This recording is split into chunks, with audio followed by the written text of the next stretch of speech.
حضار محترم که از کشورهای خارج تشریف آوردن و با قدوم خودشان زینت بخش محفل ما شدن تقدیر تشکر میکنم.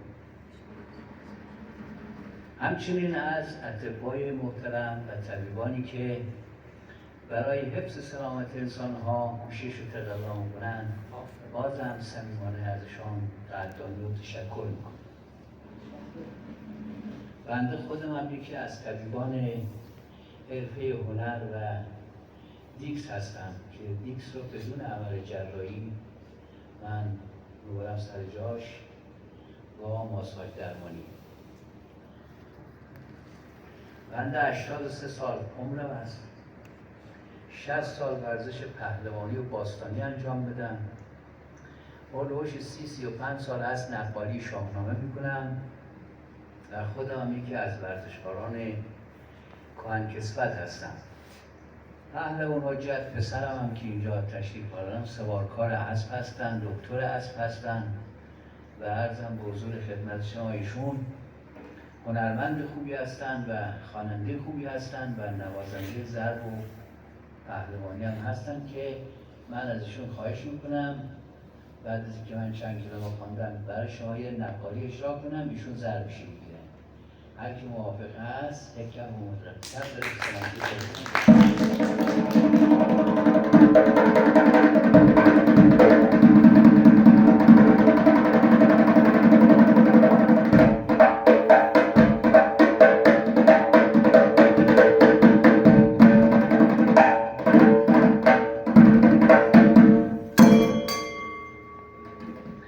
نوشتم به نام خدا نام را که نامش توانا کند خانه را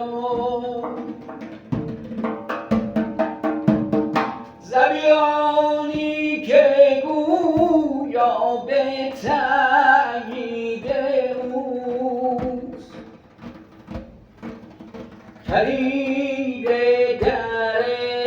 گنج توحید اوست خدایا ستایش سزاوار تو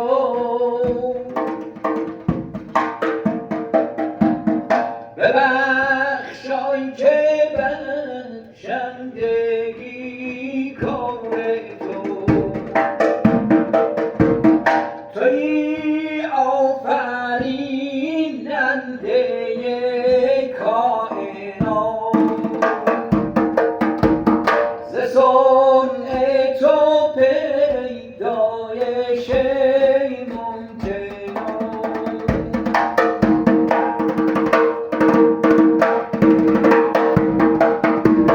منم ریز خار عنایات تو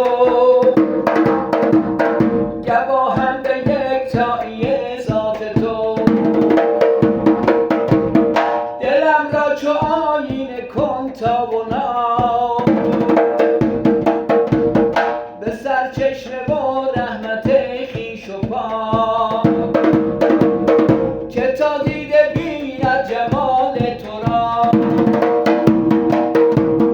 دلم جلوه‌گاه جلال تو را نهادم به خاکت سر بندگی ز چشمم روان اشک شرمندگی نگهدار ز هر گزندم تویی امید دل دردمندم تویی انان را مگردانم از راه خویش مکن ناامیدم ز درگاه خویش دل خسته آورده سویت پناه مکن بر تهی دستی من نگاه انان را مگردانم از راه خویش مکن ناامیدم ز درگاه خویش دل خسته آورده سویت پناه مکن بر تهی دستی